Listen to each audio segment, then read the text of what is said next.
आज हमारी यह बात लिख करके रख लीजिए, अगर हम इनको नहीं हराए, अगर हम इनको गद्दी से नहीं उतारे तो आप हमारा नाम बदल दीजिएगा, कन्हैया से कंस कर दीजिएगा। और ये बात मैं अति उत्साह में नहीं बोल रहा हूं। मैं चुनाव लड़ा हूं और हमको जो हराया है उसको हमसे 4 लाख ज्यादा वोट आया है। फिर भी लोगों ने मुझे पूछा कि ईवीएम हैक हो गया क्या? हम बोले नहीं, दिमाग हैक हो गया है। अच्छी बात है, दिमाग अगर हैक हुआ है, मान लीजिए आपके सॉफ्टवेयर में कोई वायरस चला गया है तो उसको क्लीन भी किया जाता है। पता होना चाहिए कि वायरस कौन सा है। वायरस कौन सा है अगर यह पता चल जाए तो उसको बहुत आसानी से क्लीन किया जा सकता है। जब अग्निपथ आया, डंडा जो मिल रहा था ना साहब, मांगने के लिए गया था नौकरी, ऊपर से मिल रहा था सोटा, डंडा दे सटासट, कोई नहीं देख रहा था। और उसमें से कई सारे नौजवानों ने तो कहा, Modi ji I love you, मैं तो आपसे प्यार करता हूं, मैंने ही आपको वोट दिया था और आप ही हमको डंडा दे रहे हैं। अगर सांस्कृतिक प्रतीक काफी होते तो आरएसएस को इस बार अपने ऑफिस पे तिरंगा नहीं फहराना पड़ता। अगर काफी होते तो गोडसे के चेले को राजघाट पे नहीं जाना पड़ता। हमारे नेता को पप्पू बनाने के लिए करोड़ों रुपया खर्च किया गया है। मोदी जी भी उन्हीं का नाम लेते हैं और हमारी पार्टी का भी कोई सीनियर नेता जब छोड़ के जाता है तो उन्हीं का नाम लेकर के जाता है, तेरे नाम से शुरू, तेरे नाम पे खत्म। अगर आपको इस बात से दिक्कत है कि बिल्किस बानो को इस देश में न्याय नहीं मिला, और क्यों नहीं मिला, वो इस देश की महिला है, इस देश की नागरिक है, उसके बलात्कारियों को संस्कारी बताया गया, उस दिन हमारा सर शर्म से नीचे झुक गया। अरे अंग्रेजों को भी गुमान था कि उनको कोई हरा ही नहीं सकता है। जब 200 साल की गुलामी से हम लोग जीत सकते हैं तो इनको तो अभी 20 साल नहीं हुआ है साहब। श्रीमती गांधी से भी बड़ा किसी का रुतबा होगा। श्रीमती गांधी को एक चप्पल नहीं पहनने वाला आदमी चुनाव हरा दिया था। मैं सिर्फ आपको वही बात याद करा रहा हूं कि आपने हमारी गलतियों पर हमसे हिसाब मांगा और हमारा हिसाब किताब किया। आज भी आपके सामने उससे ज्यादा बड़ी गलती हो रही है, तो मैं आपसे अपील करना चाहता हूं, ईमान की बात है, अपने कलेजे पे हाथ रखिए। गलती अगर उससे बड़ी है तो उससे बड़ी सजा इसको देने की तैयारी कीजिए। मैं ये आपसे कहना चाहता हूं। आप मुझे बताइए, हर बात पे जो है आप कांग्रेस का नाम ले लेते हैं। दंगे हुए, स्वीकार करता हूं, और इस देश में डॉक्टर मनमोहन सिंह देश की संसद में खड़ा होकर के इस देश के सिखों से माफी मांगा और कहा कि यह गलत हुआ है। हिम्मत तो मोदी इस देश के मुसलमानों से माफी मांग करके दिखाए। दूज और दू बराबर 4 राजनीति में नहीं होता है। आपको लगता है कि जो घटना राजस्थान में हुई वो घटना अगर उत्तर प्रदेश में होता तो इस देश की मीडिया ऐसे ही बात करती? और उस प्रदेश के मुख्यमंत्री की बात सुने हैं? कोई कांग्रेसी आपको मिला है जो बलात्कारी के पक्ष में तिरंगा झंडा लेकर के रैली निकाल रहा हो? दोस्तों, मैं 2 लिहाज से अपनी बात करना चाहता हूं। एक, इस देश का सिटीजन होने के नाते, और दूसरा, कांग्रेस का कार्यकर्ता होने के नाते। लेकिन मैं ये दोनों ही बात करूं उससे पहले एक आग्रह, एक विनती है। मेरे ख्याल से इस हॉल में ज़्यादातर लोग जितनी उम्र राजनीति में दे चुके हैं उतनी कुल मेरी जमा उम्र नहीं है।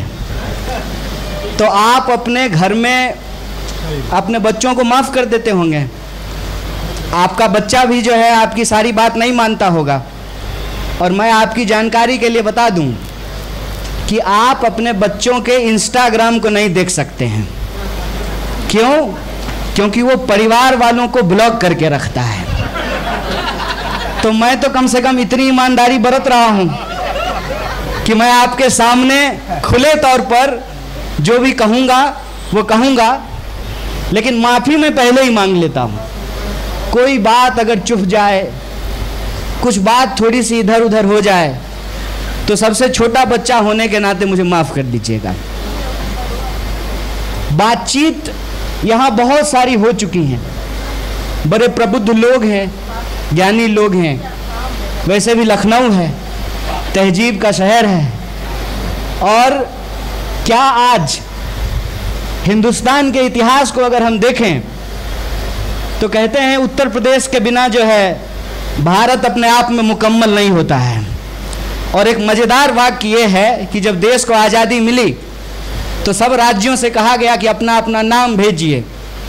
उत्तर प्रदेश अपना नाम भारत भेजा, तो लोगों ने कहा कि अरे पूरे देश का नाम होगा, तो बोला हम ही देश हैं, हमारे अलावे क्या है। तो इतना प्रमुख राज्य है, उसके वासिंदे हैं, तो मैं उनको कोई ज्ञान देने का दावा नहीं करता हूं।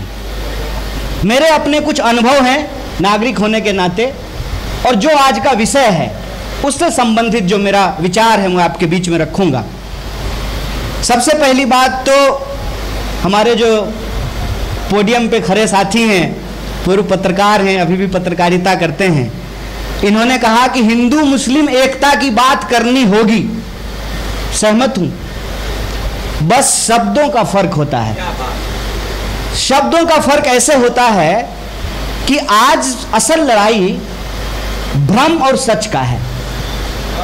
भ्रम और सच का, उसमें भी भ्रम जो है वो पूरी तरह से झूठ नहीं है। अगर वो पूरी तरह से झूठ हो तो बहुत आसानी से उसको मात दिया जा सकता है, वो आधा सच है। और आधा सच का जो भ्रम होता है वो बहुत खतरनाक होता है। तो रियलिटी और परसेप्शन की जो ये लड़ाई है उसमें हम बुरे तरीके से घिर चुके हैं। मसलन दृश्य का जहां तक सवाल है, जो विजुअल्स होते हैं, जो हम बार बार देखते हैं, जैसे कुछ बुजुर्ग साथी यहां बैठे हुए हैं, क्या आप अपनी कल्पना में हेमा मालिनी को कीचड़ लगा हुआ कल्पना कर सकते हैं क्या? गंदी सी हेमा मालिनी, बिल्कुल बदबू देने वाला, नहीं कर सकते हैं ना, क्योंकि आपने जब भी देखा है खूबसूरत देखा है, ड्रीम गर्ल के रूप में देखा है। ये जो कल्पना बार बार आपके दिमाग में पैदा की जाती है, वो कल्पना ही सच लगने लगता है। और जब कल्पना ही सच लगने लगे तो स्थिति बहुत भयानक हो जाती है।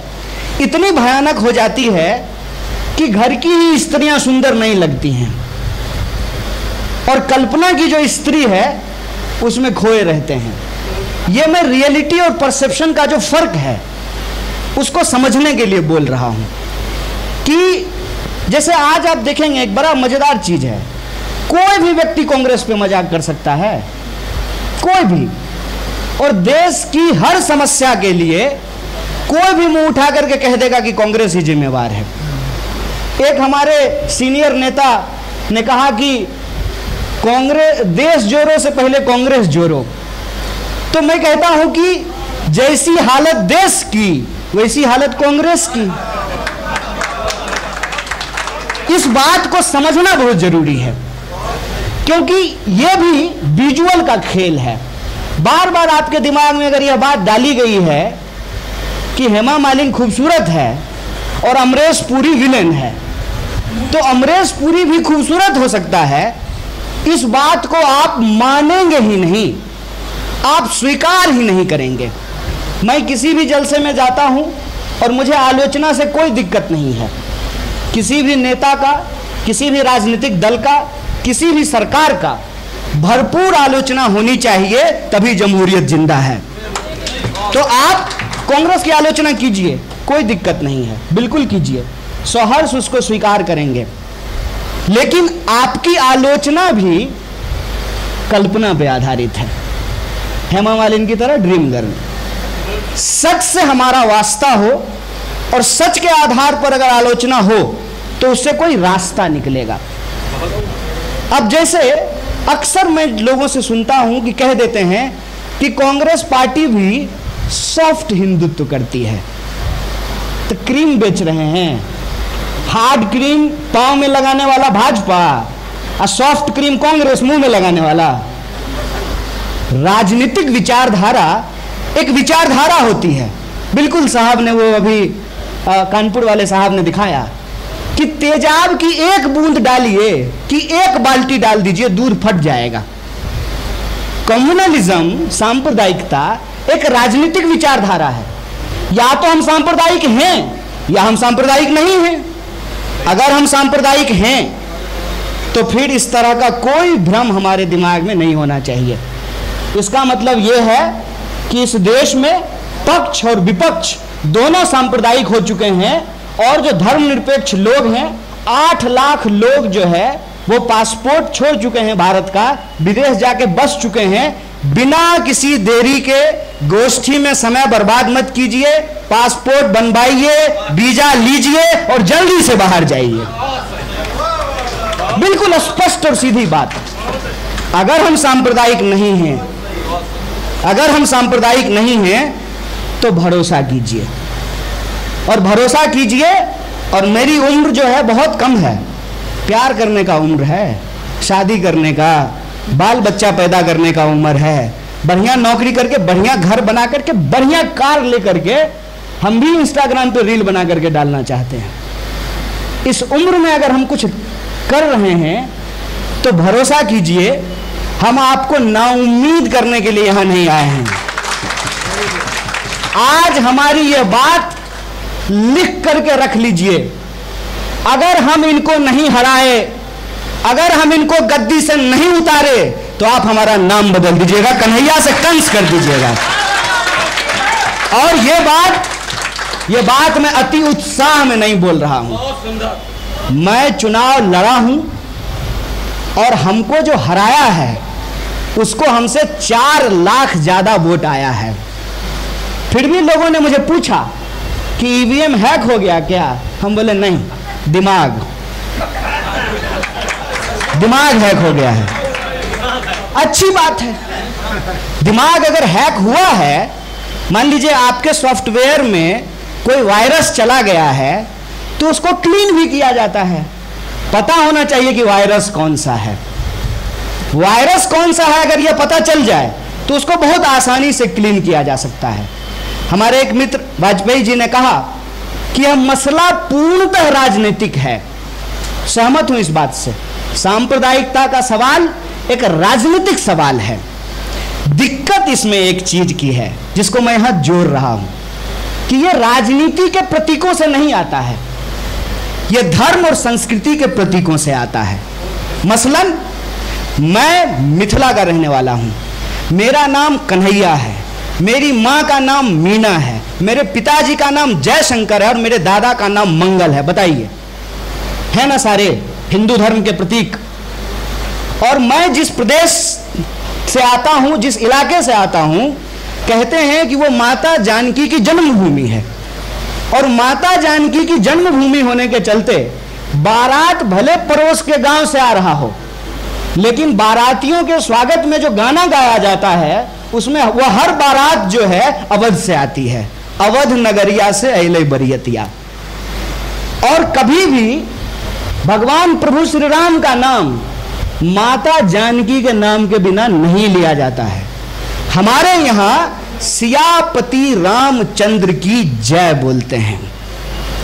यह जो राजनीतिक मसला है, जो सांप्रदायिकता का सवाल है, वो आता है कल्चर से, आता है आधा झूठ बोल करके। जैसे इस बात से कोई इनकार कर सकता है क्या कि इस देश के राजाओं ने, बादशाहों ने धार्मिक प्रतिष्ठान को तोड़े हैं? यह सच है, यह मान लीजिए। लेकिन सभी राजाओं ने तोड़े हैं, सभी जाति और सभी धर्म के बादशाहों ने तोड़े हैं। आधा सच क्या है कि हम बाकी जाति और धर्म के बादशाहों का नाम नहीं लेंगे, किसी पर्टिकुलर धर्म के बादशाह का नाम लेंगे।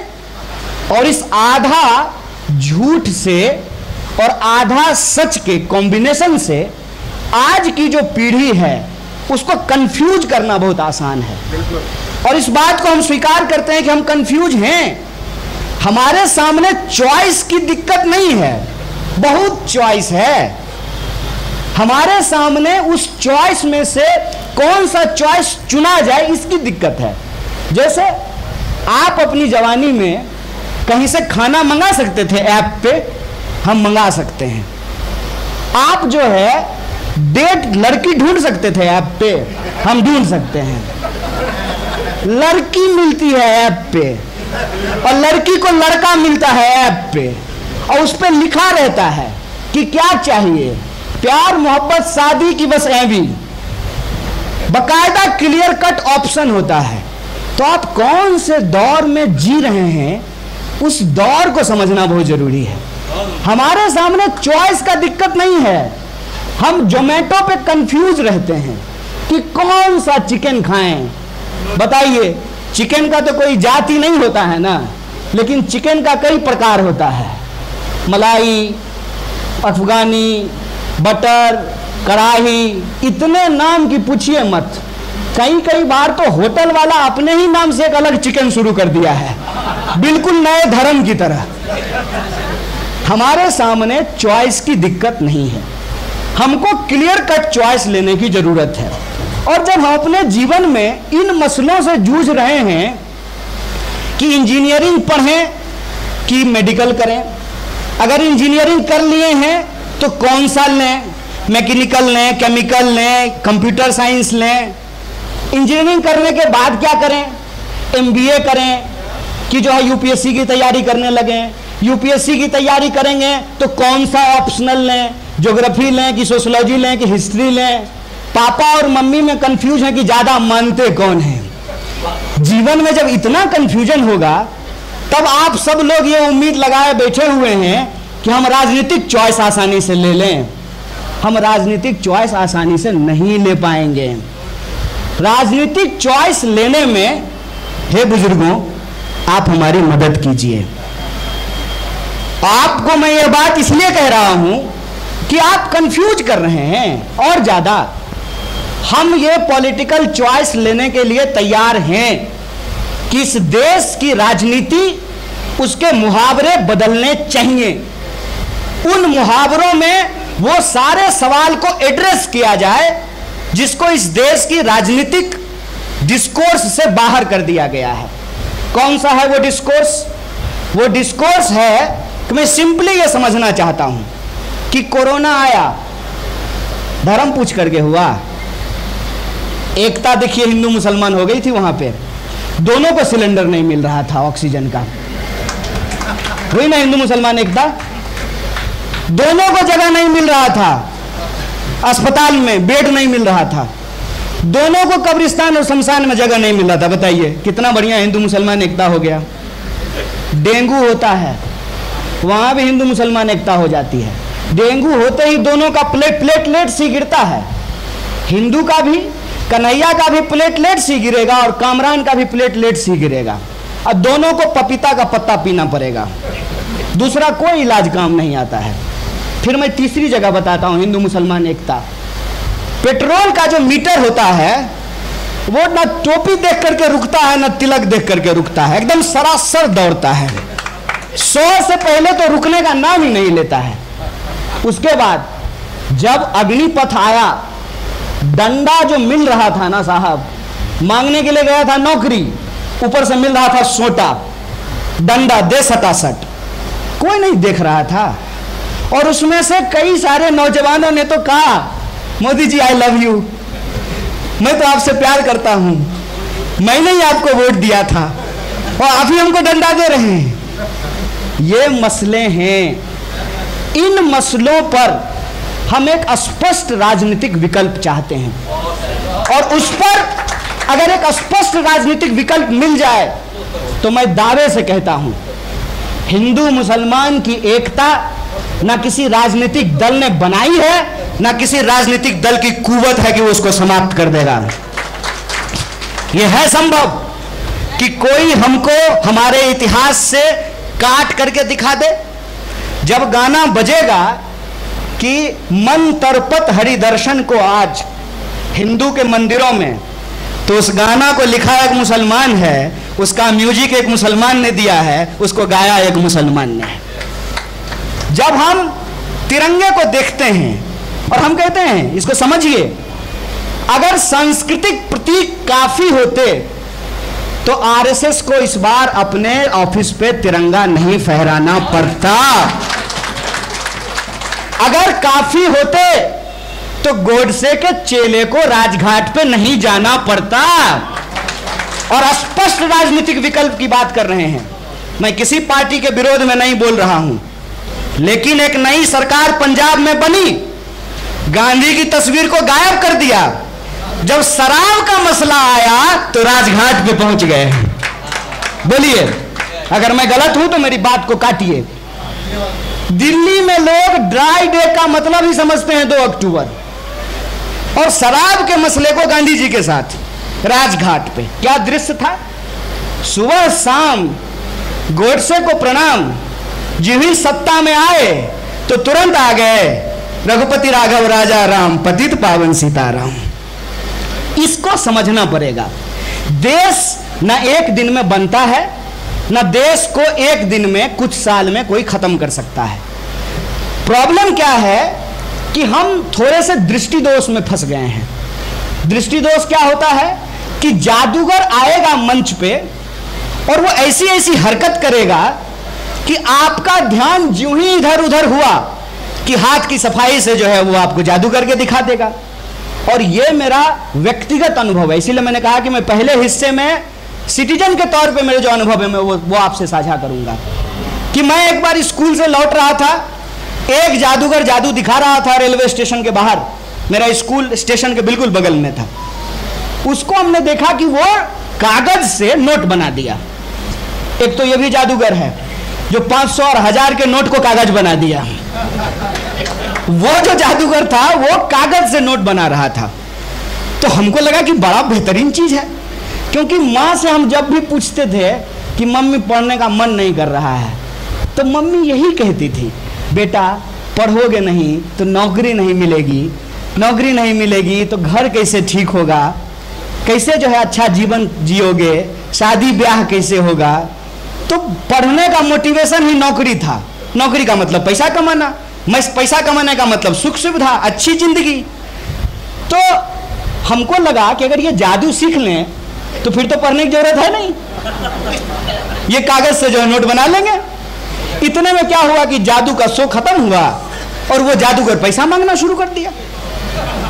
हमको लगा करे ये तो अजीब बात है, जो कागज से पैसा बना सकता है उसको हम जैसे गरीब से क्या लेना देना, वो हमसे पैसा क्यों मांग रहा है।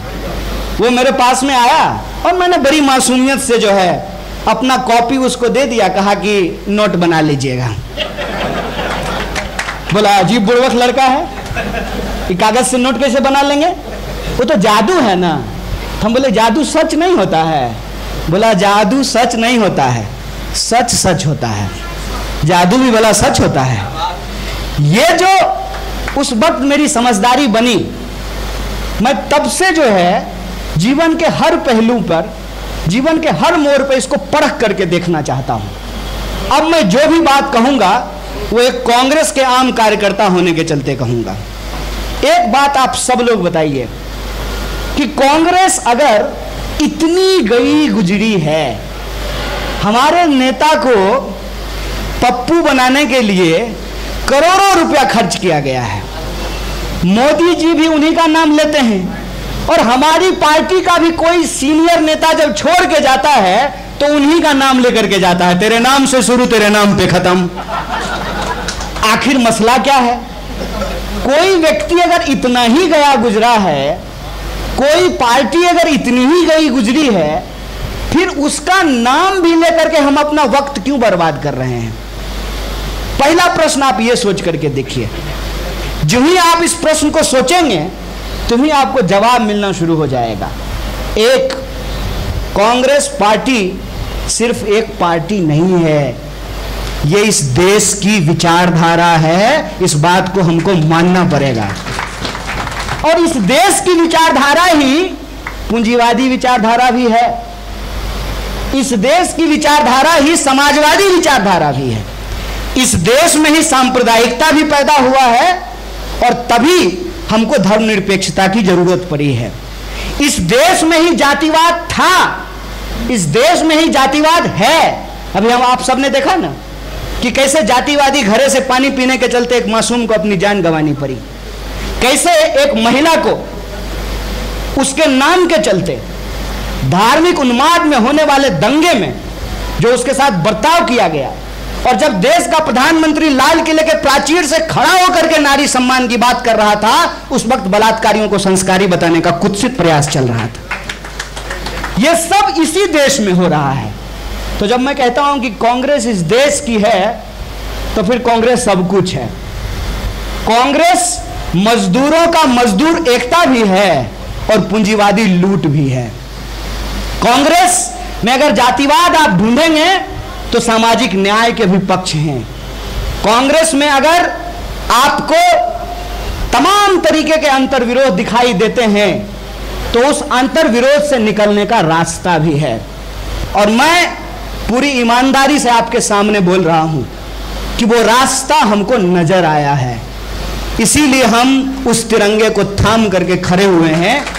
और वो रास्ता क्या है मैं आपको बता देता हूं। बहुत दिनों के बाद कांग्रेस पार्टी विपक्ष में है। सत्ता में जब आप होते हैं तो बहुत सारी चीजें आपको सोचने की जरूरत ही नहीं होती है। अब आप मुझे बताइए कि अगर सरकार होती तो हमको पदयात्रा करनी पड़ती, सरकार होती तो हमको गोष्ठी करने की जरूरत पड़ती, सरकार होती तो हमको हर राज्य में अलायंस पार्टनर ढूंढना पड़ता। स्थिति बदल गई है। अगर स्थिति बदली है, बतौर पार्टी अगर इसको हम स्वीकार करने के लिए तैयार हैं, तो बतौर जनता आपको भी यह बात स्वीकार करनी पड़ेगी। या तो मान लीजिए कि इस देश में कोई समस्या ही नहीं है। मेरा एक दोस्त बोला, अरे यार महंगाई से बहुत परेशान है, दिमाग खराब हो गया। हम बोले भाजपा ज्वाइन कर लो। भाजपा ज्वाइन कर लोगे, महंगाई अच्छा लगने लगेगा। और खुद से अगर अच्छा नहीं लगेगा तो शाम को टीवी खोल लेना, पत्रकार तुमको महंगाई के सारे फायदे गिना देगा, सब कुछ बता देगा, बना बनाया नोट। जैसे हम लोग स्कूल में पढ़ते थे तो जो विद्यार्थी तैयारी नहीं करता था ना, उसके लिए गाइड मिलता था, कुंजी मिलता था, कुंजी पढ़ लीजिए, परीक्षा पास कर लीजिए। तो आपको बेवकूफ बनाए रखने के लिए करोड़ों रुपया खर्च किया जाता है साहब। आपको मैं बेवकूफ बनाना इतना आसान काम थोड़ी है, करोड़ों रुपया खर्च किया जाता है। महंगाई के फायदे पहली बार इस देश की टीवी मीडिया में समझाया जा रहा है। रुपया के गिरने के फायदे गिनाए जा रहे हैं, सरकारी संस्थानों के बिकने के फायदे गिनाए जा रहे हैं। ऐसा अजीबो गरीब आलम तो पहले देखा ही नहीं था। यह जो बदलाव हुआ है, इस बदलाव में आप तय कर लीजिए कि आप किस ओर हैं। भाजपा ने यह तय कर लिया है कि बीच का कोई रास्ता नहीं होता है। पास पढ़ते हम लोग हैं, अब फॉलो लगता है मोदी जी कर रहे हैं। कोई बीच का रास्ता नहीं है। बीच का रास्ता यहां तक नहीं है कि आप सोच लीजिए कि मोदी जी गडकरी को भी बर्दाश्त करने के लिए तैयार नहीं है। क्या नहीं किया, वो क्या नाम है आपके, इधर लखनऊ का ही है? नहीं, उधर जो आप गिनवा रहे थे मंत्री थे, नहीं, राजनाथ सिंह नहीं, वो तो हिंदू हैं। एक मुस्लिम मंत्री थे ना बीजेपी के, मुख्तार अब्बास। देखिए बेचारा का नामों नहीं याद आ रहा है। क्या हुआ मुख्तार अब्बास नकवी का? क्या हुआ है अपने ही विरोधियों का? आप इस बात को समझिए। उन्होंने बीच का कोई रास्ता नहीं छोड़ा है। उन्होंने यह बात तय कर ली है, हम दो हमारे दो। डबल इंजन की सरकार बनेगी पूरे देश में। डबल इंजन का सरकार मतलब 4 लोगों का व्यापार, 2 बेचेगा 2 खरीदेगा, सीधा हिसाब है। इतना साफ है। जो कोई उसके खिलाफ बोलेगा, और छोड़ दीजिए हम लोग तो कांग्रेसी हैं, भाजपा विरोधी हैं, भाजपाई भी नहीं बख्शे जाएंगे। ये बात आप जान लीजिए। ये जो आर पार की लड़ाई है, हमको भी अपना एक पोल चुनना पड़ेगा। और मैं ये नहीं बोल रहा हूं क्योंकि मैं ना मेरे यहाँ एक खेल होता है, बचपन में लोग खेलते हैं, कोना कोना कौन कोना सोतली पुतोह कोना। 4 कोना में बच्चे खड़े रहते हैं और उसमें एक चोर बनाता है, तो जाकर के पूछता है कोना कोना कौन कोना, तो कहता है वो कोना। कोना कोना कौन कोना, तो वो कोना। हम सपा बसपा आरजेडी जेडीयू आम आदमी पार्टी ये कोना कोना नहीं खेलना चाहते हैं। हर किसी का अपना एक राजनीतिक इंटरेस्ट होता है, हर किसी की अपनी एक राजनीतिक समझदारी होती है।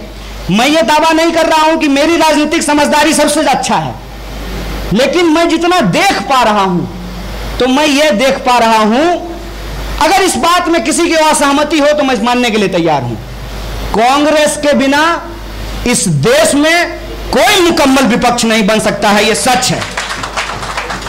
तो ऐसे नहीं चलेगा, आधे अधूरे मन से नहीं चलेगा कि जब पास आएंगे तो आई लव यू, और जहां दूर जाएंगे कम्युनल है, कास्टिस्ट है। आधे अधूरे मन से नहीं होगा, तय कर लीजिए, आर पार की बात है। और जहां तक त्याग का सवाल है, मैं जिस नेतृत्व की बात कर रहा हूं उसके बारे में एक बात आप सब लोग समझ लीजिए कि अगर वह नेतृत्व इस देश के संवैधानिक मूल्यों से समझौता किया होता, तो दावे से बोल रहा हूं इस बात को, अगर वह नेतृत्व पूंजीपतियों के सामने पूरे तरीके से घुटने टेक दिया होता, अगर वह नेतृत्व इस देश की सांप्रदायिक शक्तियों से हाथ मिला लिया होता, तो मोदी जी की जरूरत इस देश को नहीं पड़ती। यह बात जान लीजिए कि हम विपक्ष में इसलिए हैं कि हमने राजनीति में दल से ऊपर विचार को और मूल्य को समझा है। हमको एक अभी साथी ने कहा कि छोड़ना मत यार, हम बोले साहब वह पथ क्या पथिक कुशलता क्या जिस पथ में बिखरे सूल न हो, नाविक की धैर्य परीक्षा क्या जब धाराएं प्रतिकूल न हो। जब लोग छोड़ के जा रहे हैं ना, तब हम आए हैं, क्योंकि हम जानते हैं, और आपके टैक्स के पैसे से हम पीएचडी पढ़े हैं, पीएचडी ईमानदारी से किए हैं, स्मृति ईरानी की तरह झूठा डिग्री नहीं बनवाए हैं, मेरा डिग्री ओरिजिनल है, खून पसीना एक करके पढ़ाई किए हैं। इसीलिए मेरी पढ़ाई आपका नमक ये हमको बताता और ये समझाता है कि ये देर जरूर हो रही है, विलंब जरूर हो रहा है, हमारा रास्ता सही है, हम मंजिल जरूर पाएंगे, इस बात को याद रखिएगा। और जहां तक देश का सवाल है, मैं आपको बता दूं, सच में मैं जो है आलोक जी की बात से यहां सहमत हूं कि भले वो हमारे सांस्कृतिक प्रतीकों का इस्तेमाल करके एक राजनीतिक एजेंडा चला रहे हैं, लेकिन आज भी हर मुसलमान सांप्रदायिक नहीं है और हर हिंदू सांप्रदायिक नहीं हुआ है।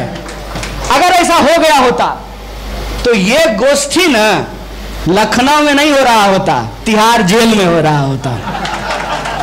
और जो लोग तिहाड़ जेल में बैठे हुए हैं, मैं ये बात भी यहां जोड़ दूं, जो लोग तिहाड़ जेल में बैठे हुए हैं वो भी इस उम्मीद में बैठे हुए हैं कि हम जो बाहर के लोग हैं ना, अपना तू मैं छोड़ करके एक साथ मिलकर के इस लड़ाई को आगे बढ़ाने का प्रयास करें।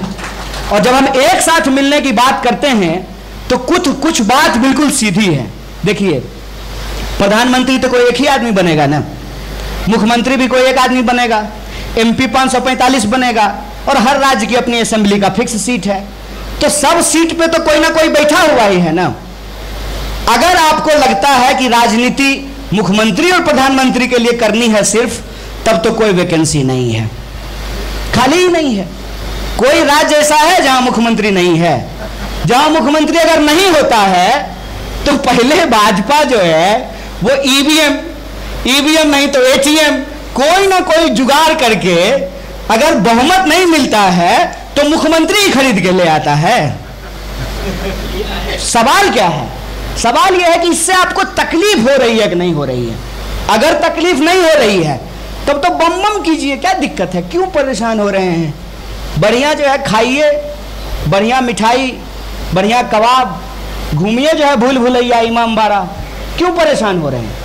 अगर तकलीफ हो रही है, अगर आपको इस बात से दिक्कत है कि बिल्किस बानो को इस देश में न्याय नहीं मिला, और क्यों नहीं मिला, वो इस देश की महिला है, इस देश की नागरिक है, उसके बलात्कारियों को संस्कारी बताया गया, उस दिन हमारा सर शर्म से नीचे झुक गया। अगर आपका सर शर्म से नीचे झुकता है, अगर आपको इस बात से तकलीफ होती है कि आपके ही उम्र का बच्चा, आपके बच्चे की जितनी उम्र है उसी उम्र के बच्चे सच बोलने की गुनाह में जेलों में बंद हैं, 2-2 साल 3-3 साल से जेल में हैं, अगर आपको इस बात से तकलीफ होती है कि किसी इंसान को उसकी पहचान के चलते सरे बाजार पीटा जाता है, अगर आपको तकलीफ होती है तो ये लड़ाई लड़ने की जरूरत है। और ये लड़ाई मैं फिर से कहता हूं, मुख्यमंत्री और प्रधानमंत्री तो कोई एक ही होगा, ये लड़ाई उससे ज्यादा बड़ी है। ये लड़ाई अपने उस इतिहास को पुनर्स्थापित करने की है कि देख भाई, ये भारत है। भारत की पौराणिक कथाओं से लेकर के भारत के ऐतिहासिक तथ्यों तक अगर हम बात करें तो हिरण्यकश्यप के खिलाफ उसका ही बेटा भक्त प्रहलाद खड़ा हो गया था। तैमूर लंक अपने घोड़े पे खड़ा था, तलवार लेकर के लूट रहा था, उसके सामने एक बच्चा बलकरन चाकू लेकर के खड़ा हो गया था। इस देश के इतिहास में हमने देखा है, श्रीमती गांधी से भी बड़ा किसी का रुतबा होगा। श्रीमती गांधी को एक चप्पल नहीं पहनने वाला आदमी चुनाव हरा दिया था। मैं सिर्फ आपको वही बात याद करा रहा हूं कि आपने हमारी गलतियों पर हमसे हिसाब मांगा और हमारा हिसाब किताब किया। आज भी आपके सामने उससे ज्यादा बड़ी गलती हो रही है, तो मैं आपसे अपील करना चाहता हूं, ईमान की बात है, अपने कलेजे पे हाथ रखिए। गलती अगर उससे बड़ी है तो उससे बड़ी सजा इसको देने की तैयारी कीजिए। मैं ये आपसे कहना चाहता हूं। आप मुझे बताइए, हर बात पे जो है आप कांग्रेस का नाम ले लेते हैं। दंगे हुए, स्वीकार करता हूं, और इस देश में डॉक्टर मनमोहन सिंह देश की संसद में खड़ा होकर के इस देश के सिखों से माफी मांगा और कहा कि यह गलत हुआ है। हिम्मत तो मोदी इस देश के मुसलमानों से माफी मांग करके दिखाए। दू बराबर 4 राजनीति में नहीं होता है। आपको लगता है कि जो घटना राजस्थान में हुई वो घटना अगर उत्तर प्रदेश में होता तो इस देश की मीडिया ऐसे ही बात करती? और उस प्रदेश के मुख्यमंत्री की बात सुने हैं? कोई कांग्रेसी आपको मिला है जो बलात्कारी के पक्ष में तिरंगा झंडा लेकर के रैली निकाल रहा हो? ईमानदारी से पूछिए, अगर आप इस खुमारी में रहना चाहते हैं, ड्रीम गर्ल, आज नहीं तो कल, तब तो कुछ नहीं किया जा सकता है। अगर आप सच्चाई का सामना करना चाहते हैं तो सच्चाई यह है कि आज हमारे ऊपर कितना भी जुल्म किया जाए, लेकिन हमको इस बात का गर्व है कि ना हमारे नेता को खरीद सकता है, ना हमारे नेता को डरा सकता है। और हम उस पार्टी में एक विचार को लेकर के गए हैं। हमारे इंट्रोडक्शन में बहुत सारी बातें कही गई।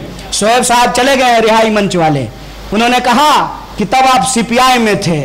हम बोले हम उस दौर को समझ रहे हैं जिस दौर को पीसी जोशी समझा करते थे, और पूरी की पूरी समाजवादी धारा कांग्रेस पार्टी के भीतर रह करके काम करती थी और इस देश की आजादी की लड़ाई के लिए संघर्ष करती थी। आज मसला प्रधानमंत्री का नहीं है, मसला मुख्यमंत्री का नहीं है, मसला है कि कौन ईमानदारी से छाती चौड़ा करके सरकार के आंख में आंख डाल करके सवाल कर सकता है, कौन इस देश की संस्कृति, न्याय और इसके मूल्य को लेकर के खड़ा हो सकता है, कौन इस देश की बहुदलीय व्यवस्था को सुरक्षित रख सकता है। मैं कहता हूं कि अगर नेहरू जी भी मोदी जी की तरह तानाशाही होते तो मोदी जी देश के प्रधानमंत्री बन पाते? ये इस देश की राजनीतिक विरासत है, इस देश का जमहूरियत का इतिहास है कि एक चाय बेचने वाला, इस दावे को मैं नहीं मानता हूं कि वो चाय बेचे कि नहीं बेचे, और कमाल का है, मानना पड़ेगा आपको, परसेप्शन का इस खेल में बीजेपी का कोई जोर नहीं है। परसेप्शन ऐसा कि मेरा नाम कन्हैया है, बताइए, मेरा नाम ही कन्हैया है, और मेरे घर में 16 लोग फौज की नौकरी करते हैं। मेरे ननिहाल में आजादी के आंदोलन में भाग लेने के चलते फ्रीडम फाइटर का पेंशन आता है। मैं वैसे परिवार से आता हूं कि अगर ददिहाल में पांव रखूं तो सीपीआई और ननिहाल में पांव रखूं तो कांग्रेस। मेरे जैसे व्यक्ति पे अगर ये परसेप्शन बनाने में कामयाब हुए कि ये टुकड़े टुकड़े गैंग का आदमी है, तो आप सोच सकते हैं कि किसी मुसलमान को आतंकवादी साबित करना इनके लिए कितने बाएं हाथ का खेल है। आप इस बात को सोचिए कि देश के अंदर जिस तरीके से आधी सूचना आपके सामने परोसी जाती है, सच को उस किस्ती से निकाल करके बाहर लाना, किनारे पे खड़ा करना और उस आजादी को सुरक्षित करना कितना चुनौतीपूर्ण काम हो गया है। और ये राजनीतिक वैमनस्यता से नहीं होगा, मन को मलिन करके। अब देखिए ना, एक जो है, एक मतलब विपक्षी दल का ही एक कार्यकर्ता कह रहा था कि गुलाम नबी आजाद साहब जो है इसीलिए उनको तवज्जो नहीं दिया गया क्योंकि वो मुसलमान हैं। बताइए, मेरी उम्र इतनी नहीं है जितनी वो राजनीति में दे चुके हैं। मेरी हैसियत नहीं है कि मैं उस पर कोई बात रख सकूं, मेरी औकात नहीं है। और मेरे बड़े व्यक्तिगत अच्छे संबंध हैं उनके साथ, लेकिन जब लड़ने का वक्त है, जब भिड़ने का वक्त है, जब भारत जोड़ो यात्रा को एक राजनीतिक सामाजिक आंदोलन बनाने का वक्त है, तब कोई अगर नाव छोड़ करके चला जाए, इसका मतलब उसका पतवार किसी और के हाथ में है। मैं कहता हूं कि ये मैं अपील कर रहा हूं, हमारी पार्टी अपील कर रही है कि भारत जोड़ो यात्रा हम कांग्रेस के बैनर तले नहीं कर रहे हैं साहब, कांग्रेस का झंडा लेकर के नहीं कर रहे हैं। हम देश के तिरंगे की शान को झुकने नहीं देना चाहते हैं। हम चाहते हैं इस देश के संविधान के आधार पर मुकम्मल हिंदुस्तान का जो सपना है, उस सपने को पूरा किया जाए। और मैं बचाने के पक्ष में नहीं हूं। एक बात जान लीजिए, जो भी बचाने की बात करता है ना, वो हारी हुई लड़ाई लड़ता है। बचाने से कुछ बचता है क्या? अगर बचाने से बचता ना, तो मोदी जी अपनी जवानी बचा लिए होते। है संभव? बचाने से कुछ बचता है? हमारे यहाँ शादी ब्याह में एक जो है रस्म हुआ करता था, अभिनंदन पत्र से बारातियों का स्वागत किया जाता है। अभिनंदन पत्र बचा क्या? बचा क्या? खड़ाऊ बचा क्या? पहनेगा कोई खड़ाऊ? वस्त्र बचे क्या? संस्कृति एक गतिशील चीज है, राजनीतिक भी एक गतिशील चीज होता है। देश भी अपने आप में एक गतिशील चीज है। बचाने से नहीं बचता है, बनाने से जरूर बनता है। यह बात तय कर लीजिए। इसीलिए मैंने ये सेव वेब वाले कैंपेन में नहीं जाता हूं। क्या सेव करना? टाइगर है क्या? Save the tiger, save the lion, save the constitution, save the country. अरे who are you? Who are you? कहते हैं साहिब लुधियानवी साहब लिख करके गए हैं कि हमसे भी बेहतर कहने वाले आएंगे और आपसे भी बेहतर सुनने वाले आएंगे। आपको किस बात का गुमान है? अरे अंग्रेजों को भी गुमान था कि उनको कोई हरा ही नहीं सकता है। जब 200 साल की गुलामी से हम लोग जीत सकते हैं, तो इनको तो अभी 20 साल नहीं हुआ है साहब। किस बात का गुमान लेकर के ये चल रहे हैं? मैं कहता हूं कि अपने अपने हिस्से की लड़ाई लड़ी जाए और देश बनाने के लिए लड़ा जाए। कोई अगर बिस्मिल बनने के लिए तैयार है, तो किसी को अशफाकुल्लाह खान भी बनना पड़ेगा। कोई अगर भगत सिंह बनने के लिए तैयार है, तो किसी को चंद्रशेखर आजाद भी बनना पड़ेगा। कोई अगर जेल में बंद है, तो किसी को सड़क पे निकल करके भी लोगों के हकूक की बात करनी पड़ेगी। और जहां तक राजनीतिक परिवर्तन का सवाल है, राजनीतिक परिवर्तन महज सत्ता परिवर्तन का प्रश्न नहीं होता है। राजनीतिक परिवर्तन का प्रश्न यह है कि मैं जिस पृष्ठभूमि से आता हूं, मुझे प्रधानमंत्री का फैन होना चाहिए। पता है क्यों? प्रधानमंत्री कहते हैं कि मेरी मां बर्तन मांजती थी। प्रधानमंत्री कहते हैं कि मेरे पिताजी चाय बेचते थे। प्रधानमंत्री कहते हैं कि मैं गरीब का बेटा हूं। तो मेरी मां आंगनवाड़ी में काम करती है, मेरे घर की कुल आमदनी 3000 रुपए है। तो मुझे तो नरेंद्र मोदी के साथ होना चाहिए ना। मैं राहुल गांधी के साथ क्यों खड़ा हूं? मैं राहुल गांधी के साथ इसलिए तो नहीं खड़ा हूं कि उनके जो है घर में जो है 3 प्राइम मिनिस्टर हुए हैं। मैं उस व्यक्ति के नहीं, उस विचार के साथ खड़ा हूं। और विचार क्या है? विचार यह है कि आज देश के भीतर जो लूट खसोट चल रही है, इस लूट खसोट के खिलाफ हम तमाम लोगों को एकजुट होने की जरूरत है। और यह एकजुटता मैं तमाम लोगों से कह रहा हूं, यह एकजुटता इस आधार पे बन सकती है।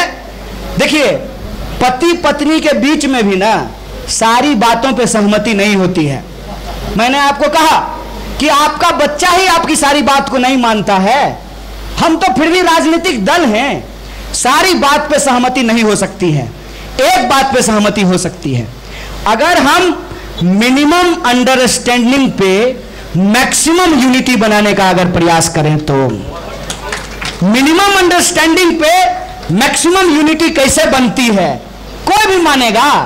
भाजपा को छोड़ करके किसी दल से पूछ लीजिए और बताइए ईडी का चॉकलेट कैसा लगा, सीबीआई का इंजेक्शन बढ़िया लगा कि नहीं लगा? हमारे यहां जब ईडी आया तो आप बोले कांग्रेस चोर है। आप बताइए क्या हालचाल है? सीबीआई बढ़िया लग रहा है? बोलिए। राजनीतिक संस्कृति का प्रश्न है ना। और राजनीतिक संस्कृति पर बात कीजिए।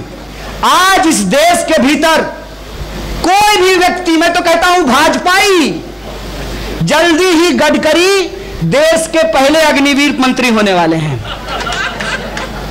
कोई भी भाजपाई भी अगर इस दो के खिलाफ बोलेगा ना, चाचा भतीजा के खिलाफ, प्रधानमंत्री खड़ा होकर के परिवारवाद का भाषण देते हैं। मेरे आंखों के सामने खूबसूरत सा जय शाह का चेहरा सुंदर मुस्कुराता हुआ घूमने लगता है। क्या काबिलियत है उसकी, क्या क्या काबिलियत है उसकी। किसी भी बात पे एक चीज की अगर डिलीवरी हो गई हो, उस पर अगर सरकार अपनी पीठ थपथपाए तो हमको मानने में कोई दिक्कत नहीं है। सरकार ने एक भी चीज की डिलीवरी नहीं की है और कोई भी अगर उस पर सवाल खड़ा करेगा तो सीधे तौर पे उसको हिंदू विरोधी, सेना विरोधी, देश विरोधी, एंटी नेशनल, अर्बन नक्सल और टुकड़े टुकड़े गैंग का बोला जाएगा। अरे हमको तो छोड़िए, चुने हुए मुख्यमंत्री को भी अर्बन नक्सल बोला जाता है। ये मेरी और तुम्हारे की बात नहीं है। आज हमारी बारी है, कल तुम्हारी बारी है। भाजपा से यारी किसी के लिए अच्छी नहीं है। आज मेरी बारी है, कल तुम्हारी बारी है। यह लड़ाई देश के निर्माण का है और देश का निर्माण ऐसा कि हेलीकॉप्टर और ट्रैक्टर का वोट जैसे बराबर होता है ना, किसान हो या अमीर हो, मोटा हो या पतला हो, हिंदू हो या मुसलमान हो, संविधान ने हमको बराबरी का वोट दिया है। शकील साहब एमएलए हैं, एक वोट ना आपका भी, हम एमएलए नहीं है, मेरा भी एक वोट है, बोलिए बराबर है कि नहीं है। ऐसा देश का निर्माण करना है और देश के भीतर जो लोकतांत्रिक प्रक्रिया आई है, आप तमाम सुधीजनों से आखिरी अपील के साथ अपनी बात खत्म करूंगा, उस लोकतांत्रिक प्रक्रिया को सम्मान देने की जरूरत है। और वो लोकतांत्रिक प्रक्रिया ये है कि आज कोई भी व्यक्ति किसी भी व्यक्ति का बात ऐसे ही मानने को तैयार नहीं है। अगर इस बात को आप समझना चाहते हैं तो आप यूं समझ लीजिए कि आपका बच्चा ही आपकी बात मानने के लिए तैयार नहीं है, तो वो क्या सोचता है, कैसे सोचता है, उस बात का मूल्यांकन करना। और मैं ये बार बार बात कहता हूं कि आप बात कीजिए, अगर हिंदू मुसलमान एक समस्या है तो बात कीजिए, लेकिन उसका शब्दावली नया होना चाहिए। और मुझे मेरा मानना है कि इस बात की शुरुआत ऐसे नहीं होना चाहिए, हिंदू मुसलमान एकता। मैं कहता हूं कि इसको ऐसे कहना चाहिए कि देश की एकता, इंसानियत की एकता, इसको इस रूप में बोलने की जरूरत है। अगर हम ब्राह्मण होंगे ना तो कोई गैर ब्राह्मण भी होगा, अगर हम हिंदू होंगे तो कोई मुसलमान भी होगा, अगर कोई मुसलमान होगा तो कोई हिंदू भी होगा। और यह बात मैं इसलिए बोल रहा हूं कि आज के डेट में वर्तमान की समस्याओं को उलझाने के लिए इतिहास का कबर खोदा जाता है। अगर आप भविष्य को सुरक्षित रखना चाहते हैं तो वर्तमान की बारीकियों को समझना बहुत जरूरी है। और वर्तमान की नजाकत यह है कि आज तमाम तरह के राजनीतिक विरोध का सम्मान करते हुए एक राजनीतिक एकता सुनिश्चित होनी चाहिए। और बिहार ने एक संदेश दिया है, बिहार ने एक संदेश दिया है कि हम अपने राजनीतिक विरोध को अगर अपने अल्टीमेट राजनीतिक विरोधी के कॉन्टेक्स्ट में देखें तो नीतीश जी और तेजस्वी की लड़ाई उतनी बड़ी नहीं है जितनी बड़ी लड़ाई आज बीजेपी के सामने दूसरे दलों की हो गई है। क्यों? क्योंकि अगर भाजपा रहेगी तो इस देश में बहुदलीय व्यवस्था ही नहीं रहेगा। तो जब आपका अस्तित्व ही नहीं रहेगा तो प्रधानमंत्री घंटा बनिएगा, मुख्यमंत्री क्या बनिएगा, तबला। इसको समझिए। तो राजनीतिक संस्कृति का होना, राजनीतिक प्रक्रियाओं का होना, राजनीतिक संस्थाओं का होना, संवैधानिक मूल्यों का होना और जमहूरियत की आत्मा को जिंदा रखना जरूरी है। और बतौर कांग्रेस पार्टी का कार्यकर्ता और बतौर इस देश का आम नागरिक मैं एक आखिरी बात बोल करके अपनी बात को खत्म करूंगा कि बहुत सारी बातें हो रही है। साहिर साहब को आपने कोट किया कि हर बस्ती में आग लगेगी, हर बस्ती जल जाएगा। तो मैं भी जो है एक व्यक्ति को कोट करके अपनी बात को खत्म करना चाहता हूं कि आज के समय में वह सोचना बहुत जरूरी है जिस पर विचार होना बंद हो गया है। और वो ये है कि सिर्फ वही लोग दोषी नहीं हैं जो गलत कर रहे हैं, दोषी वो भी हैं जो गलत सह रहे हैं या अपने आंख के ऊपर चश्मा लगा लिए हैं। दिनकर जी ने कहा है कि समर शेष है नहीं पाप का, भागी केवल व्याघ्र, जो तटस्थ हैं समय लिखेगा उनका भी अपराध।